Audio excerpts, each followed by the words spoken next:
తులసీదాసు గారు ఎంత పొంగిపోయారండి, ఏమి భక్తి భావన. తులసీదాసు గారు రామాయణం రాసుకుంటున్నారు. హనుమ వచ్చి ఏం రాశావన్నారు. అశోకవనంలో పువ్వులన్నీ తెల్లగా పుష్పించున్నాయన్నారు. నీ మొహం ఎర్రగా ఉన్నాయన్నారు హనుమ. అంటే కాదు స్వామి, నేను మానసికంగా దర్శనం చేశాను, అశోకవనంలో చెట్లకి తెల్లటి పువ్వులు ఉన్నాయన్నారు తులసీదాస్ గారు. కాదు, పువ్వులన్నీ ఎరుపు అన్నారు హనుమ. అంటే నేనా సుందరకాండలో వెళ్లి చూసొచ్చిన వాడివి నువ్వా, నేను చెప్పినట్టు రాయి పువ్వులు ఎరుపని మార్చన్నారు. అంటే తులసీదాస్ గారు, అమ్మ బాబోయ్ ఇంతో మనం ఎక్కడ వాదిస్తాం, ప్రత్యక్ష సాక్షినంటాడు అని రామచంద్రమూర్తిని ధ్యానం చేశారు. రామచంద్రమూర్తి ప్రత్యక్షమయ్యారు.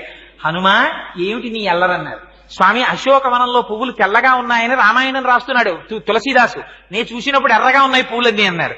అంటే స్వామి అన్నారు, అల్లా అనకు, ఆ ఋతువులో అప్పుడు పూసిన పువ్వులు తెలిపే, నీకెందుకు ఎర్రగా కనపడ్డాయో తెలుసా, ఆ చెట్టు మీద కూర్చుని కిందకి చూసావు మీ అమ్మని, మా అయ్య రామచంద్రమూర్తి భార్య రాక్షసల కాంతల చేత పరివేష్టింపబడి ఒక చెట్టు కింద ఒక్క పట్టుబట్ట కట్టుకుని ఇలా ఉండిపోవడమా 10 నెలల నుంచి, అది కోపంతో చూసావు, నీ కన్నులు ఎరిపెక్కి తెల్లటి పూలు ఎర్రగా నీకు కనపడ్డాయి హనుమ, పువ్వులు తెలిపేలా రాయని అన్నారు.